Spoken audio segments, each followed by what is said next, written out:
Welcome back to the channel, and I'm so glad you're here. Today is story time. I can't believe this happened, story time. There's so many things I want to do today. So one of the things is make this video. We are in the process of going to the storage unit right now. We've had a very busy morning. We've got to rush. It's almost noon. I still got to get the girls. So if you're following me in the channel, we went for an orientation today. They weren't quite prepared. I had forgot one extra form of identification, so it kind of worked out. I went thrifting. I picked up a couple things. I picked up one thing so that I could sell it. I immediately sold it. And then I took the other thing, and I'm going to be bringing that home to the wifey. So kind of worked out perfectly in a sense. The only downside is that I had to drive a distance to get to where I had to go. So anyway, beside the point. So recently, yesterday, matter of fact, we sold an item that we took an offer on. And I had originally had these items, and there was a lot of 3 of them. Acrylic, plexiglass, 30 by 36, 3 of them together, $93.88, I think it was. I ended up sending offers to the 5 watchers. It was like $60. No one bit except for this guy, like a day or 2 later, for $32.99 for all 3. And I was like, oh, great. This guy's going to probably be living in Puerto Rico or something. Pennsylvania. Might as well have been Puerto Rico. I don't know. So it basically costs more to have it shipped than the items themselves, but he paid the shipping. So I understand his logistics and financing, the economics of that. I get it. For me, it was okay. I could have sold them for $1 a piece. I didn't care. I did try to take them to the flea market though, and sell all of them. All of them were given to me. I tried to sell every single sheet. I think there's like 6 sheets of them for $10. I was like, get rid of them. I don't want them. I got them for free, $10. Buys me breakfast, lunch, whatever. Puts gas in my car. I don't care.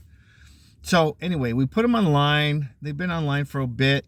They were in the way of some inventory in the unit. And the idea, once it goes to the unit, it has to make money in order to pay for the unit. And we're really pushing to have that continue because I'm trying to weed out all this stuff so I can focus on one particular niche. And not necessarily saying I'm leaving what I'm doing with the home goods and the media and stuff like that, because I enjoy selling that stuff. It's just that I found something that's got a little bit more profit to it, and I can get it relatively cheap, and it's awesome. I love it. So good. So anyway, we ended up packing that up yesterday and sending that off. The guy sent a message and said, hey, make sure you pack it well because the USPS doesn't take care of their packages very well. So it got me looking at that. I was like, oh, okay. Well, yeah, that's with any carrier. So we ended up doing the weight and the measurements, and then we went on the eBay's app for shipping. And Parcel Select was $229 to ship a 17-pound package, 39 by 35 by 2 inches. I was like, oh my goodness. And that's not even insured. So then I got to thinking, I was like, what are our other options? Because the guy only paid like, I don't know, $40 or whatever to have it shipped. So we went to UPS, and it was $40.60 or something like that. So I was like, oh my gosh. And that's insured up to $100. So we're good, right? So if something happens and the customer's not happy with the product, we'll be able to work it out with UPS, and the customer, he can keep and use whatever he needs, give him back his money. I get my money. Hopefully nothing happens, knock on wood, and everything works out well. I just was really shocked by the fact that Parcel Select was the only option that the USPS could offer us based on our dimensions. And they wanted $229 to have that sent to Pennsylvania from California. I thought, wow, that is crazy. That is so insane. And then the UPS is like, yeah, pick me. I'll do it for $40. So anyway, that's what happened. So a lot of times people are scared to send larger items. And personally, I will send a building if I can. If I can find a way, I'll be more than happy to dismantle something, put it together. I've done a lot of larger items. It does get expensive.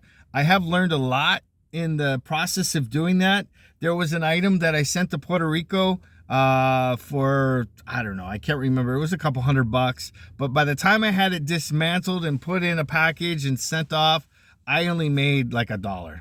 It was free to me, but at the end of the day, it wasn't worth it because of the time spent to get it. But it was for a good cause in a sense, because it was a device that somebody with a disability could use.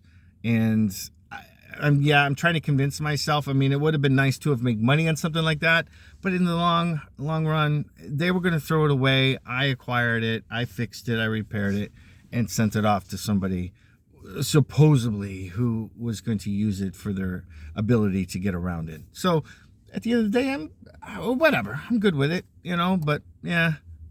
You got to be careful. I have to assure you. You have to be careful with some of those things. So keep doing what you're doing. I'll see you on the next one. We're going to go over there. We're going to make another video. I'm going to show you what sold. So after this video, if I don't have the video here or there or wherever I decide to put it, there'll be another one to come. And I want to show you some of the things that I sold. It's not major. It's not big money, but it's simple. It's easy. It's everyday. Laters.